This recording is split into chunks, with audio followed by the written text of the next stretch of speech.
мында чынлап та общественный пространстволар көп була. Алар чынлап та мында көп, ләкин барыбер моның нигезе, моның төп идеясы, миссиясы, концепциясы ул барыбер китапхана, китап, белем. Мин үзем мында төзелеш башланганда бер ай элек килеп йөри башлаган идем. Хәзер төзелеп беткәч, ничектер күз алдына китерәм, шундый бу бинаның 2 канаты бар икәнен. Классик китапхана ул мәсәлән теге күзеңне йомасың да китапхана дигәч менә нәрсә күз алдына килә. Шушындый урын, анда син китап эзләп киләсең һәм менә шушы китапхананың булган фондыннан теләгән китабыңны алып, шунда укып, яисә фәнни мәкалә язасың син, реферат яисә курсовой әзерләүче студентмы син, менә ул фән хезмәткәреме, яисә ниндидер тема белән мавыгасың. Менә шушы безнең фондта булган китаплардан аны алып, шушы урында укып, әзерләнеп китеп бара аласың. Универсаль залда анда син кергәндә, анда очрашу билгели аласың, ниндидер эшләп утыра аласың. Һәм анда кергәндә бернинди документ фәлән кирәкми, сиңа теге уку билеты да кирәкми. Һәм анда киреп, кирәк икән китапны алып укырга, кирәк икән эшләп алырга, кирәк икән ял итәргә. Менә нинди максатың бар, шуларга ирешә аласың шушы залларда. Анда чөнки компьютер залы да бар, сабыйларны, балаларны калдырып китергә дә мөмкинчелек бар. Мәктәп балалары өчен зоналар, яшүсмерләр, музыкаль зал. Анда нәрсәсе белән аерыла менә классиктан. Димәк, сиңа ниндидер ошаган китап бар икән, аны аласың, уку билеты белән аны үзеңә оформляешь, бу бөтенесе дә бушлай, һәм 2 атнага үзең белән алып китә аласың. Менә минемчә төп аерма шушында.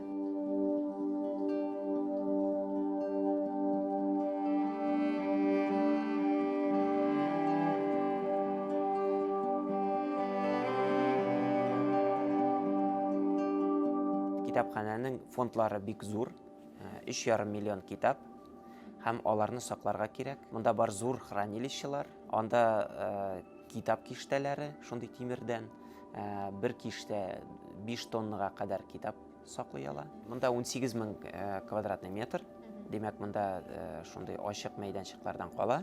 Менә ул хранилищелар, китапханәчеләр эшли торган урыннар. Менә кергәч тә һәм минем артта хәрефләр. Бу инсталляция татар алфавитына, татар әлифбасына багышланган. Анда төрле язулар бар, рун язуыннан алып, кирилл хәрефләренә кадәр 287 хәреф. Ул менә мәгънә ягыннан да бер яктан мөһим әйбер, икенче яктан шундый игътибарны җәлеп итә торган һәм менә экскурсиялар алып барганда, инде менә бүгеннән алып ялгышмасам 1000 кеше узды буга инде безнең экскурсиялар аша. Шушы 1000 кешенең бер 99% аны фотога төшереп, менә аларны ничектер игътибарын гел җәлеп итеп тора инде. Аннан кала функциональ өлешләре бар, заллары бар. Мәсәлән, бар актлар залы, конференц зал дип атыйбыз инде 200 кешелек, зур экранлы, яхшы тавышлы, анда фәнни конференцияларда, кино карарга да була. Шундый чаралар өчен. Бар террасы, менә шәһәргә карый торган яңа, карап тора торган яңа урын. Ул да бик кызыклы һәм чаралар уздыру өчен дә булай гына да теге манзарага карап, хузурланып, Казанны күбрәк яратыр өчен бик яхшы урын. Монда бар кофе сатып ала торган урын, монда бар китап сатып ала торган урын, тавыш яздыра торган студия һәм күргәзмә залы. Минемчә, ансы да бик мөһим, чөнки күргәзмә, сәнгать, китап, алар һичшиксез бер-берсе белән бәйле әйберләр. Беләсезме, монда китапхана белән илһамланучы, яисә бу урында үзен кирәк дип тапкан санаучы чаралар һәм сообществолар дип әйтәбез инде, берләшмәләр, шәһәрчеләр, алар үз чараларын үткәрә алачак һичшиксез. Һәм монда безнең театраль мәйданчык бар, 1000 дип атала ул.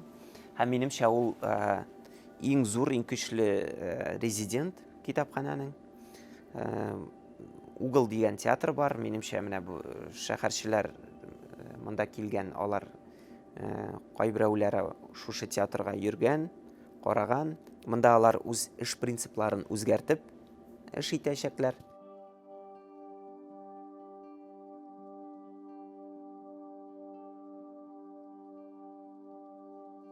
Кеше эштән һәм үз өеннән кала, тагын каядыр барырга тели.